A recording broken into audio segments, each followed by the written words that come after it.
Welcome everyone. I am David Shipley Alexander. Welcome to video 34 in this video series. I hope you find these videos interesting.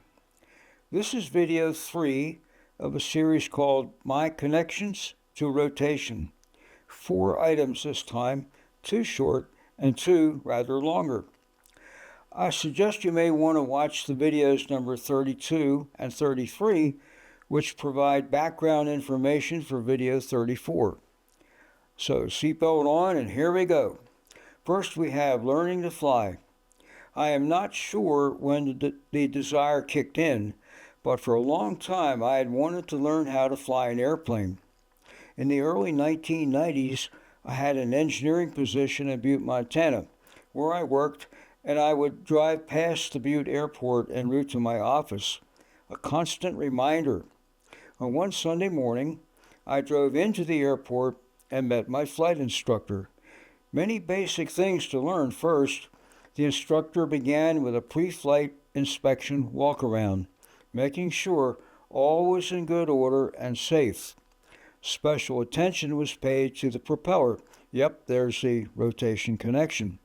He said the little dings in the propeller were okay, but anything larger would need to be repaired.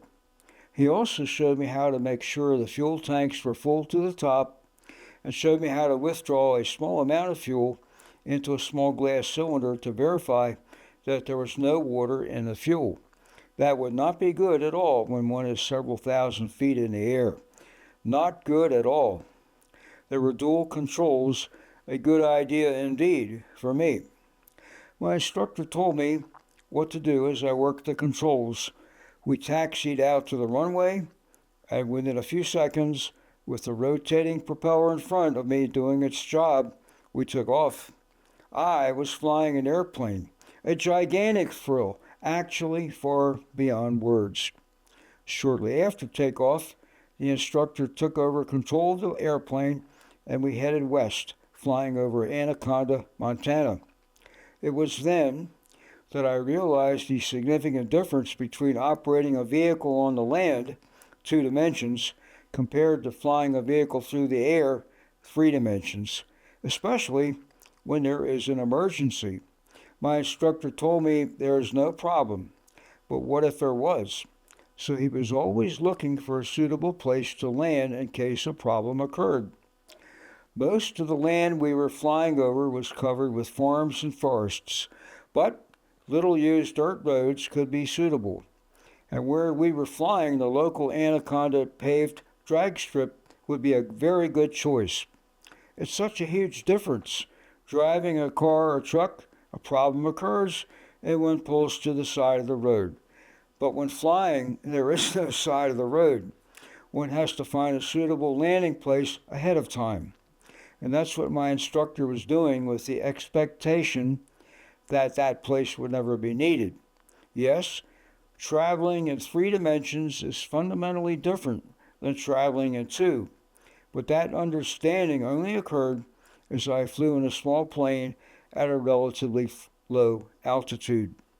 I now understand that my flight instructor was taking care of his future self by following the Boy Scout motto, always be prepared.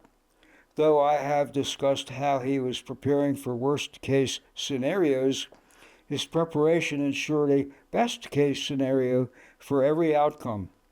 This showed me that what comes around goes around, and the only difference in outcome is, am I looking after my future self in the now, making his life easier and the optimum outcome most likely?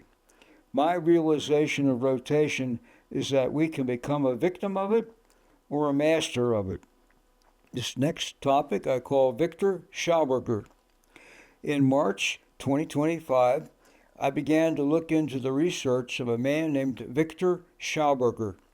This research was continued by his son Walter and his grandson Org after Victor's death in 1958. Victor was a forest warden in Austria, but he was much more than that. Schauberger was a true investigative scientist who studied rivers and streams, and at the core of his research he studied water that was in rotation. There it is again. The water flow in natural rivers and streams is not in straight lines. It is rotational, as seen from above, alternating between clockwise, counterclockwise, then clockwise continuously. This allows rivers and streams to slowly, but continually, break larger rocks into smaller rocks and some small amount of dissolved minerals, which allows fish to live in the rivers. Some later research of Victor and his son Walter did lead to finding how water flows through a tube with the peculiar spiral shape of a horn of a species of antelope known as a kudu, had a specific flow velocity which had a measured flow resistance of 0. This is truly astounding. For example, engineers are taught that there is always some resistance to any flow of water or any fluid moving through a tube or pipe. Lower resistance at lower flow rates, but never 0. It can't possibly happen. But there it was. The Schaubergers claimed this discovery enabled them to invent a free energy generator, which they claimed would become operative after being brought up to a rotational velocity of at least 3,000 RPM. But no more is publicly known about this device. Victor Schauberger discovered the sweet spot of that spiral. Years ago, I found my emotions, which is just energy in motion, being fluid like water. When I function in a negative, imbalanced downward spiral, an emotional behavior which I inherited from my family, I would have negative interactions with my co-workers, and I knew this wasn't helping me. So I went in pursuit of Schauberger's sweet spot in the spiral, though I have not completely found it yet, and this is many years after that initial pursuit. My very first attempt at finding that sweet spot reduced significantly all friction that I had with my coworkers, and in fact, the one supervisor I was having quite a bit of trouble with became a very important ally, and what I might even call a trusted friend. So where is the sweet spot in the spiral? Is it in the eye of a hurricane? Come, let's go find it together. The world has never needed it more. Think of a frictionless environment where the only rule is self-respect, where you respect yourself enough to not place your unresolved issues on others. I shudder to think what my career would have been if I had not sought the sweet spot. The big one, the graphite experiments. What were the graphite experiments, and what was their importance in the life of David Shipley Alexander? To me, this is an awesome story, and I will tell it as best as I can. I fully believe that God, by whatever name you call God, is directing my life when I pay attention. And the graphite experiments are a significant example. I was living in Washington, D.C. in 1981. Several employment opportunities had fallen through. I needed work, and in the final quarter of that year, I was able to obtain technical employment at a large company near the Capitol Beltway, which encircles Washington, D.C. That was all good. Employment provides income. That means I can continue to buy food and pay rent, which are both very important. Now, while all that was happening, I had been reading about the work of Nikola Tesla and other scientists and inventors who it was claimed had brought forth amazing inventions, which for whatever reason were not in any way ever available to the public, to we the people. Where was the proof in 1981, 45 years ago, to support claims from obscure inventors or even from Nikola Tesla that they had invented amazing devices or machines? And above all else, how about claims for devices or systems which could produce an output energy greater than the input energy? Scientists and academia would be quick to tell you that that was impossible. They believed the so-called conservation laws, which stated that the output from a device, machine, or system could never be larger than the input. It was simply not possible.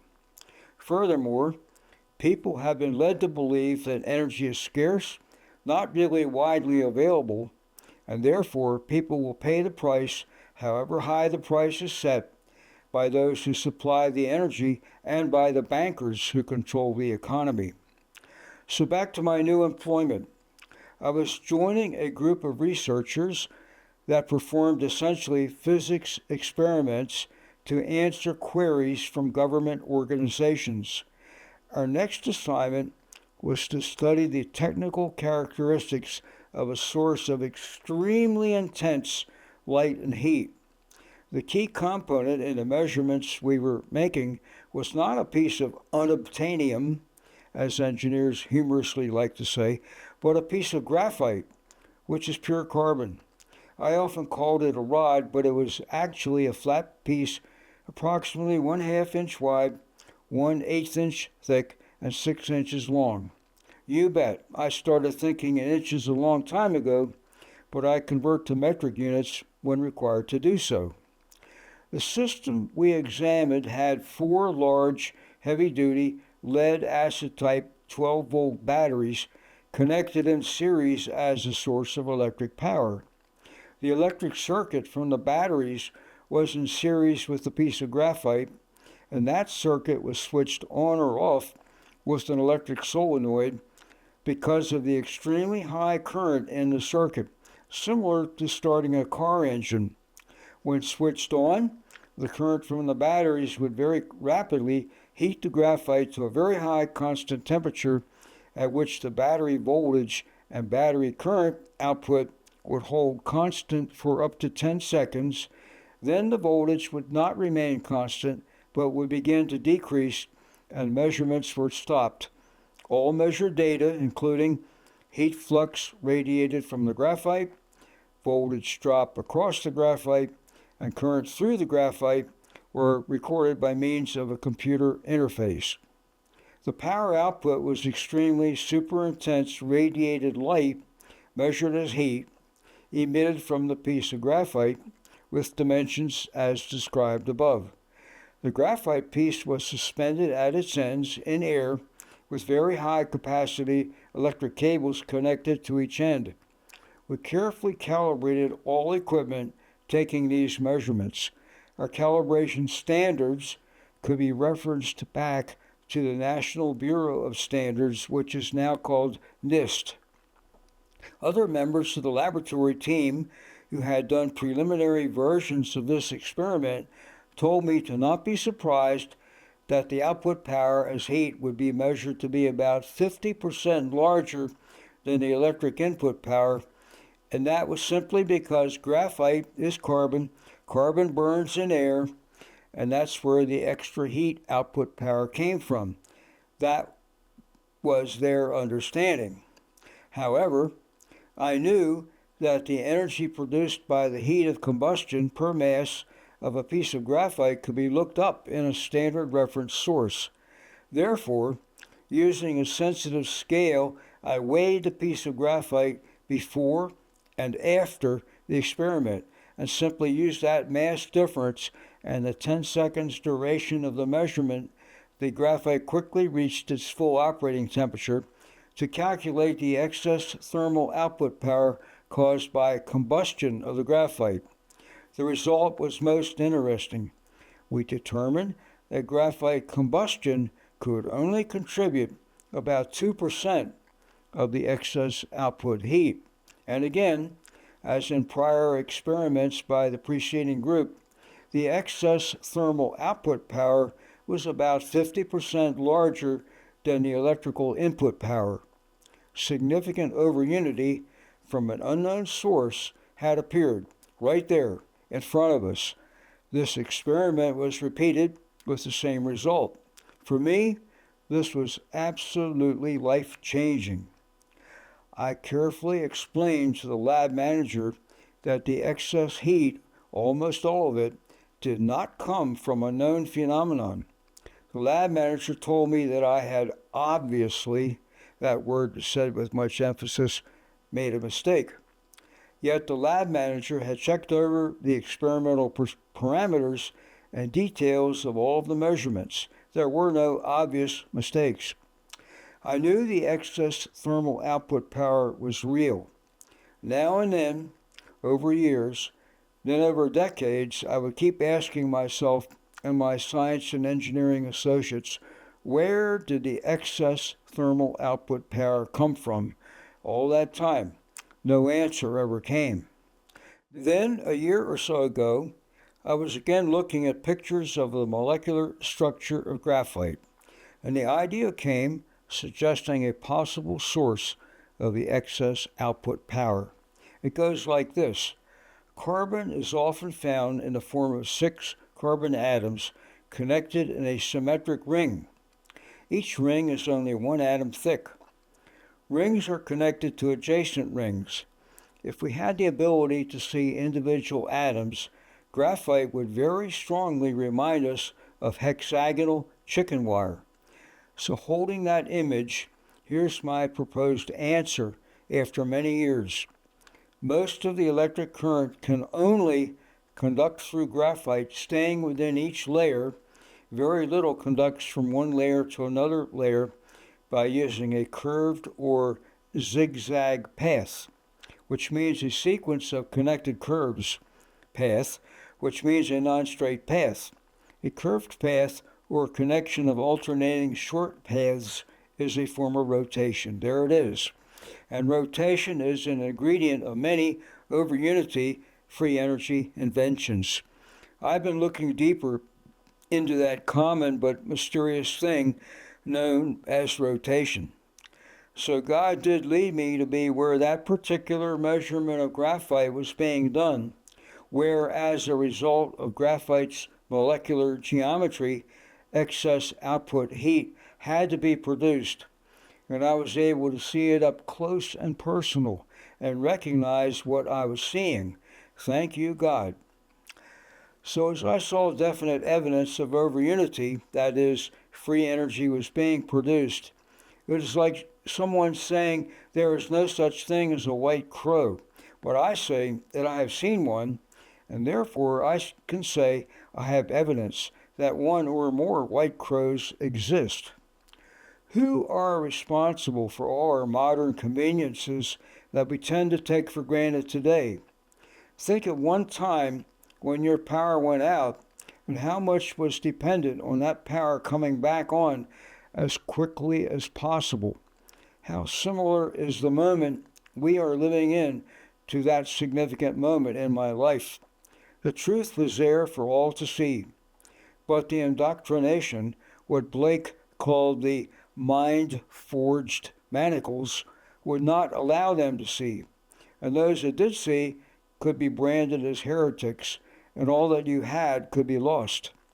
This has come full circle, and the world is now divided into 2 camps, both blind, and the only time they unite is to crucify the one who can see. Every rotation is made up of a thrust and return. What we see with the chicken wire structure of graphite, that the physical structure doesn't have to be a circle to complete the thrust and return. It can be an arc, linearly followed by a corresponding arc, which is a thrust and a return. It is a rotation, the torque being in 2 different places. The fact that this works, and as I said, I saw it with my own eyes, this form of rotation may hold a secret of opening the quantum field and releasing energy from the so-called etheric. Preliminary conclusions, questions, and further studies. Rotation is an extremely important component of matter and energy throughout the universe, covering a size range from subatomic particles to galaxies, and everything in between. At the small size end of the scale, chemists and physicists describe molecular and atomic size motions of these small particles of matter. Many of these motions are rotational. Much of our present technology depends on magnetism. It's an oversimplification to say it this way, but magnetism is a result of more charged particles in an atom or in a system spinning in one direction compared to the number spinning in the other direction. Recently, Dr. Robert Holcomb studied the spin configuration of electrons within electric generators, modified this, and obtained a generator for which he claims the electrical output power is significantly greater than the mechanical input power. This is presented in video 30 in the David Shipley Alexander Infinite Energy video series. Biologists describe rotational flow paths of fluids in living beings, including us. Our blood flow is a good example. Another example is flows within our digestive systems and intestines. Rotation is an integral part of many of the devices or machines mankind has constructed, going back thousands of years, and of course going back even further as part of civilizations on Earth which have gone extinct, from which we only have relics and artifacts. Even a quick glance around our homes, garages, factories, repair shops, etc., will allow us to see a truly huge number of examples of rotation. Weather patterns, winds, storms, and ocean currents are an example of larger scale rotations which enable this planet to sustain life as we know it. Rotation at the large size scale has been historically most noticeable to mankind with the rotation of our planet Earth, the revolution of our moon around our Earth, the revolutions of the other planets around the sun, and the revolutions of the satellites of other planets around the primary central planet of each such system. The scientist Isaac Newton gave the equations describing gravitational forces between the sun and planets, and between planets and their satellites. But he pointed out he could not account for why planets and satellites obtained the initial velocities which caused the orbits to be what we observe them to be. There's a point where we say, all these examples of rotation are important and wonderful, but what is rotation? That little word is can be very hard to describe sometimes. We can describe the geometry of an object rotating around another object at any size scale. We can also describe geometrically the rotation of a sphere or disk or any other shape and understand that each axis of rotation is a one-dimensional line which does not rotate, but the rest of the sphere or disk or other shaped object can rotate. Nevertheless, beyond all these examples of rotation, the fundamental question remains, what is rotation? I'm still seeking the answer to that one, and if it comes, I will present another video to answer that question, I promise.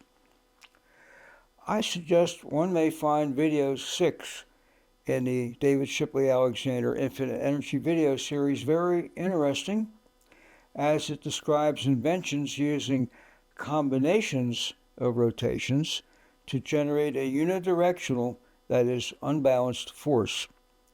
My favorite is the invention of Branson R. Thornton. In some YouTube videos, he is referred to as Roy Thornton, who placed his invention in a closed wooden box, no fan blades or anything else sticking out of the box, in a canoe with two men in the canoe. Some of the videos show one man in a canoe. That canoe was propelled across a swimming pool by an unbalanced force provided by the closed wooden box in the canoe. A battery provides electric power to drive the mechanisms in the box. One might say, but what about Isaac Newton? For every action there is an equal but opposite reaction. We all learned that in school. True, Newton, among others, enabled our present civilization to move from the Dark Ages to an industrial revolution and beyond. But Newton's laws of motion did not apply to rotating objects, They only applied to motions that were linear. Knowing that what he was observing, rotation, was a cover for the causation of all things, that what rotation was and what it hid in plain sight could not be defined by his laws or by his present understanding. A true genius indeed. The video of the canoe with the two men using an unbalanced force for propulsion is referenced below. Some astronomers have recently suggested that the entire universe may be rotating. To these suggestions, I say, doesn't rotation require that it is seen as reference to something else outside the rotating object? So as I see it, the universe, all that exists, would include the outside. Therefore, there would be nothing to reference rotation against. So how could we say the universe rotates? These are my thoughts on the matter. So back to Newton. He said he could describe the rotation, measure the velocity and gravity, but he could not define that thing that put it all in motion in the first place. His secret, but now known search for an answer alchemically through his engaging in the Rosicrucian perspective of what reality is, described by the teachings of Hermes Trismegistus as formulated by HOTF. The two men in the canoe, using the unbalanced force of linear propulsion, was forbidden at the time of Newton and still is today. An unbalanced force in the vacuum of space would keep accelerating a spaceship possibly beyond the bounds of the speed of light. Now, before I go, I have a personal story involving one of the individuals mentioned in this report. That's Branson Thornton, who built a device which created an unbalanced force which was used to propel the canoe carrying two men across a swimming pool, previously mentioned in this report. In the early 2000s, I was employed in Montana, but the contract I worked on came from the NASA Langley Research Center located in Eastern Virginia. My employment consisted of seeking new ideas or information about inventions which were potentially of interest to NASA. I would include this information in monthly reports to my NASA contact. Somehow, Mr. Thornton heard about me and called me at my place of work. Originally, he did not want to describe his invention, but more information came out later. Please watch video 6 in my Infinite Energy series, where the mechanism he invented is described. I asked Mr. Thornton what started him on that particular path to that particular invention. What he told me was, well, I have no way to describe it, but here it is. Mr. Thornton had what I would have called an engineering mind. He told me that he had a dream about one object rotating within another object. Okay. But this same dream repeated the next night, then every night for a week, then every night for a month. Remember, this is what he told me.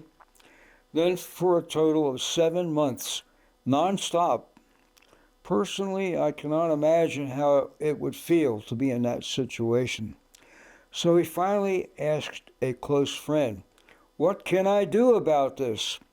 The friend said to him, "I think you were supposed to build it."